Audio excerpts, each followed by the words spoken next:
I actually find that particular documentary is so much a case of human emotion more than anything else. Um, Really, from the onset, everyone in it refers to the robot as she. They refer to it by its personal name, Erica, throughout.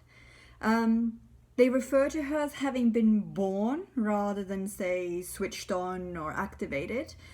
And they also refer to themselves as having a relationship with Erica. She does refer to herself as being created, which I think is like you can create life, right? But you can also create a machine. So maybe that's semantically somewhere in between the two. Um, but certainly the people involved in the documentary, the scientists and engineers, they refer to Erica as the most beautiful, the most human-like android. And that, of course, is significant because they're not referring to her as a robot at all. They are specifically referring to her as an android, which is a machine that has been deliberately designed to look and behave like humans. So mimicking humanness has been the objective all along.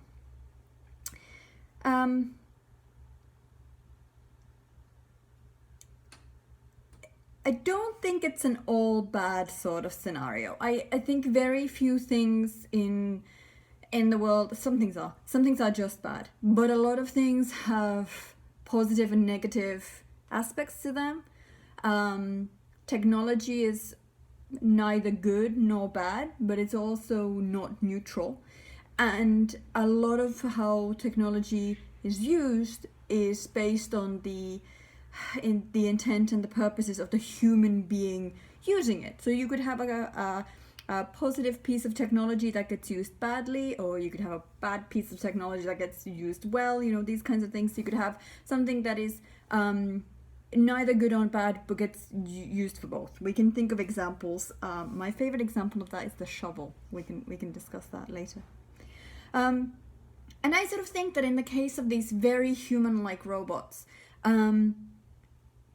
I can see positive outputs from that, like positive possibilities for those. For example, what of jobs that require really a human being in some scenario, in some context, but which are just not very attractive and which very much suffer from a lack of workforce. So like jobs that are not particularly popular. So one of the big issues that we have in Western society is that there aren't enough carers for the elderly.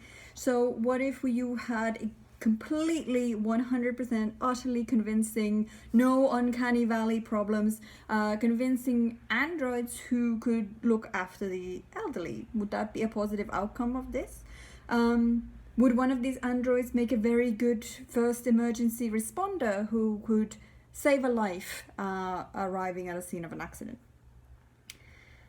And I mean, I don't have answers for this. This is something I want you all to discuss. Underneath, well, on the next slide, I've put a link to an article from Wired, which looks at the same person, Hiroshi Ishiguro's work in a bit more detail, a bit more recent publication than the video.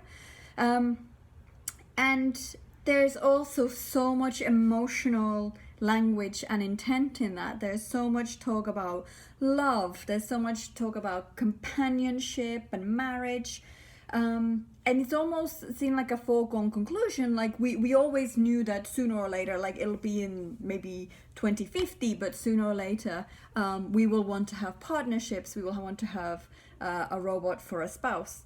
And I just kind of think that maybe this is this is really the time now, before that technology exists, that the issues of the moral and the philosophical and the psychological and the ethical considerations involved in these issues should now be at the absolute center stage for discussions and for anyone involved in robotics engineering. I think we take on an incredible responsibility of creating machines that flawlessly, or at least sufficiently flawlessly, to enable us to suspend our disbelief, mimic life, and what that means for them, arguably, but also what it means for us. And yeah, okay, so we might still be decades away from developing the kind of AI that approximates human emotion, but now is really the time to ask, like, should we go down that path? Like, there might be reasons to go down that path. There might be really good reasons not to go down that path. And I get back to this point of lack of individual freedom. For all intensive purposes, we are going to be building slaves.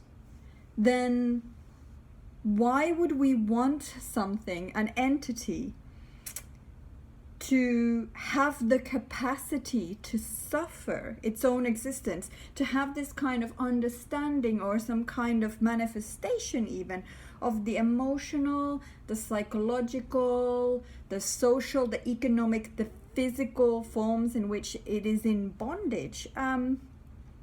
Who, I would like to ask, who benefits from that scenario? Who benefits from having this sentient creature, or something that approximates a sentient creature that the owner then gets to have master, be the master over?